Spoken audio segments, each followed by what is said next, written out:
ISROയിൽ work ചെയ്യുന്ന ശിവൻകുട്ടി സാറിൻ്റെ വീട്ടിലാണ് നമ്മൾ വന്നിരിക്കുന്നത്. വർക്കിൻ്റെ വീഡിയോസ് കാര്യങ്ങളൊക്കെ അപ്ലോഡ് ചെയ്ത് കഴിഞ്ഞു. ഇന്ന് നമ്മളുടെ സാറ് വിശേഷങ്ങളും സാറിൻ്റെ വീടിൻ്റെ വിശേഷങ്ങളുമാണ് നമ്മളിന്ന് ചോദിച്ചറിയാൻ പോകുന്നത്. നമുക്ക് സാറ് വിശേഷങ്ങളും കാര്യങ്ങളും ചോദിച്ചു നോക്കാം. സാറേ, നിങ്ങളുടെ പേര്, പ്രൊഫഷൻ ഒന്ന് പരിചയപ്പെടുത്തി തരുമോ നമ്മളെ കസ്റ്റമേഴ്സിന് വേണ്ടിയിട്ട്? എൻ്റെ പേര് ശിവൻകുട്ടി എന്നാണ്.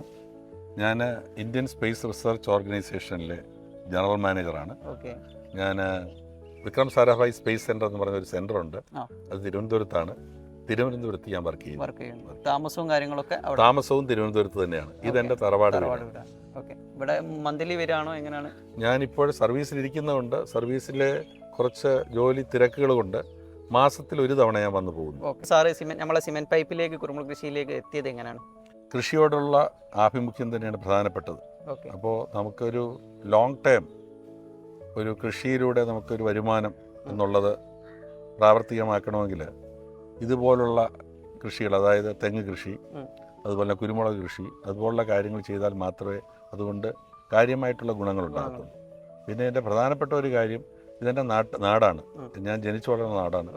അപ്പോൾ ഈ കൃഷിയിലൂടെ സമ്പാദിക്കുന്നതിനേക്കാൾ ഉപരിയായിട്ട് 2 or 3 നമ്മുടെ നാട്ടിലുള്ള നാട്ടുകാർക്ക് സ്ഥിരം ജോലി കൊടുക്കാനുള്ള ഒരു സംവിധാനം, എനിക്ക് നഷ്ടങ്ങൾ ഉണ്ടാകാതെ. ഓക്കെ. എന്തുകൊണ്ടാണ് സാറ് സിമെന്റ് പൈപ്പ് ചൂസ് ചെയ്ത്? സാറ് PVC-യിൽ ചെയ്തിട്ടുണ്ട് എന്ന് പറഞ്ഞിരുന്നു പരീക്ഷണ അടിസ്ഥാനത്തിൽ. പിന്നെ എന്തുകൊണ്ടാണ് നമ്മളെ സിമെന്റ് പൈപ്പ് സാറ് മെയിനായിട്ട് ചൂസ് ചെയ്യാൻ കാരണം? അതായത് PVC-യിലാണ് ശരിക്കും ഞാൻ ആദ്യം, പിന്നീട് ഞാൻ പല തോട്ടങ്ങളും പോയി കാണുകയുണ്ടായി. അപ്പോൾ ബേസിക്കലി നമ്മൾ കുരുമുളക് പടർത്തുന്നത് വൃക്ഷങ്ങളിലാണ്. പണ്ട് തൊട്ടേ അങ്ങനെയുള്ള ഒരു രീതിയാണ് നമ്മൾ ചെയ്യുന്നത്. പക്ഷേ ഞാൻ പിന്നീട് PVC പൈപ്പിലും ചെയ്യാമെന്നുള്ളതായിട്ട് എനിക്ക് മനസ്സിലാക്കാൻ സാധിച്ചു. ഞാൻ പല തോട്ടങ്ങളും പോയി കണ്ടു. അപ്പോൾ PVC-യിലും ചെയ്യുന്നത് നല്ലത് തന്നെയാണ്. പക്ഷേ PVC-യിൽ പ്രശ്നം ഞാൻ മനസ്സിലാക്കിയത്, ഒന്ന് പ്രത്യേകിച്ച് ചേർത്തല വയലാർ സ്ഥലം എന്ന് പറഞ്ഞു കഴിഞ്ഞാൽ വളരെ ചൂടുള്ള സ്ഥലമാണ്. അപ്പോൾ ഈ ചൂടുള്ള സ്ഥലത്ത് നമ്മളിത് പ്രത്യേകിച്ചും കുരുമുളകിന് ഷെയ്ഡ് ആവശ്യമാണ്. അപ്പോൾ ചൂടുള്ള സ്ഥലത്ത് നമ്മൾ PVC പൈപ്പ് വച്ച് കഴിഞ്ഞാൽ ഈ PVC പൈപ്പ് ചൂട് അബ്സോർവ് ചെയ്യും. അപ്പോൾ അത് തീർച്ചയായിട്ടും കുരുമുളകിൻ്റെ വളർച്ചയെ അത് ബാധിക്കാനുള്ള ചാൻസ് ഉണ്ട്. അതുകൂടാതെ PVC പൈപ്പിൻ്റെ ലൈഫ് നമുക്ക് പറയാൻ പറ്റത്തില്ല. കാരണം കുരുമുളകെന്ന് പറയുന്നത് ഒരു 5 വർഷം നമ്മൾ നന്നായിട്ട് വളർത്തിയാൽ മാത്രമേ കുരുമുളകിൻ്റെ വളർച്ച ശരിയാകത്തുള്ളൂ. അതുകൂടാതെ കുരുമുളക് ഉൽപ്പാദനം തുടങ്ങുന്നത് തന്നെ മിനിമം ഒരു 3 വർഷത്തിന് ശേഷമാണ്. അപ്പോൾ 3 വർഷത്തിന് ശേഷം ഉണ്ടാകുന്ന കുരുമുളകാണ് അത് പിന്നീട് വർഷം തോറും അതിൻ്റെ ഈൽഡ് കൂടി വരും. അപ്പോൾ PVC പൈപ്പിൽ നമ്മൾ ചെയ്തു കഴിഞ്ഞാലുള്ള പ്രശ്നം ഞാൻ മനസ്സിലാക്കുന്നത്, അതായത് PVC പൈപ്പ് നമുക്ക് കുരുമുളക് ഒരു 25-30 വർഷം നമുക്ക് ഉൽപ്പാദനം തരുന്ന കാര്യമാണ്. അപ്പോൾ PVC പൈപ്പിൽ നമ്മൾ ചെയ്തു കഴിഞ്ഞാൽ ഈ 30 വർഷം PVC പൈപ്പ് സർവൈവ് ചെയ്യുമെന്നുള്ളത് തന്നെ എനിക്ക് സംശയമാണ്.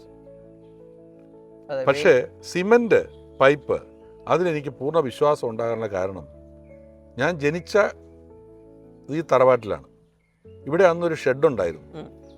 ആ ഷെഡ് പണിയുന്നതിന് വേണ്ടിയിട്ട് കോൺക്രീറ്റ് കാലാണ് ഉപയോഗിച്ചത്. നമ്മുടെ പണ്ടത്തെ സിമന്റ് പൈപ്പ് 55 വർഷമായിട്ട് ആ കാല് ഇപ്പോഴും ഇവിടെ നിൽക്കുകയാണ്. അതാണ് ഏറ്റവും വലിയ ഒരു സാക്ഷ്യപത്രം എനിക്ക് പറയാൻ പറ്റുന്നത്. അതിൽ കൂടുതൽ എന്താണ് ഞാൻ പ്രത്യേകിച്ച് താങ്കളോട് പറയാനുള്ളത്?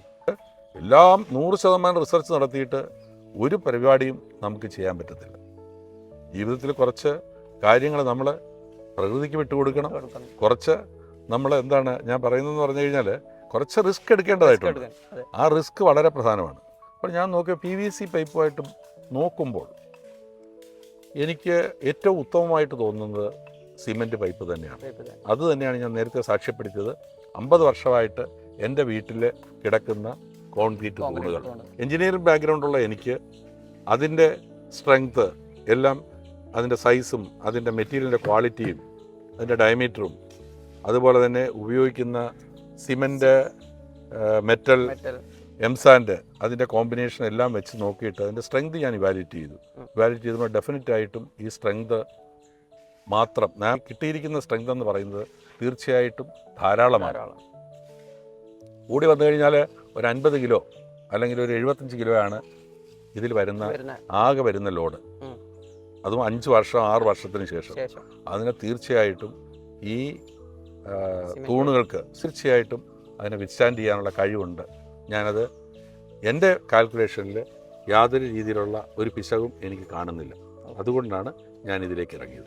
ശിവൻകുട്ടി സാറിന് എത്രയോ എക്സ്പീരിയൻസ് കാര്യങ്ങളൊക്കെ ഉള്ളതാണ് എഞ്ചിനീയറിംഗിലല്ലേ. അത്രയും പഠനങ്ങൾ കാര്യങ്ങളൊക്കെ നടത്തിയതിന് ശേഷമാണ് നമ്മളുടെ സിമെൻറ്റ് പൈപ്പിലെ കുളിമുറിശി ചെയ്യാൻ സാറ് തയ്യാറായത് തന്നെ. സിമെൻറ്റ് പൈപ്പിലെ കുളിമുറിശി ചെയ്യാൻ താല്പര്യമുള്ളവർ ഫ്ലോറിനോ ഇൻഡസ്ട്രീസുമായിട്ടുള്ള ബന്ധപ്പെടുക. നമ്മളുടെ യൂട്യൂബ് ചാനലുണ്ട്, ഫേസ്ബുക്ക് ഉണ്ട്, ഇൻസ്റ്റാഗ്രാം ഉണ്ട്, എല്ലാം ഫോളോ ചെയ്തിരിക്കുക. നമ്മളുടെ ഓരോ അപ്ഡേഷനും നിങ്ങളുമായിട്ട് നമ്മൾ അറിയിക്കുന്നതായിരിക്കും.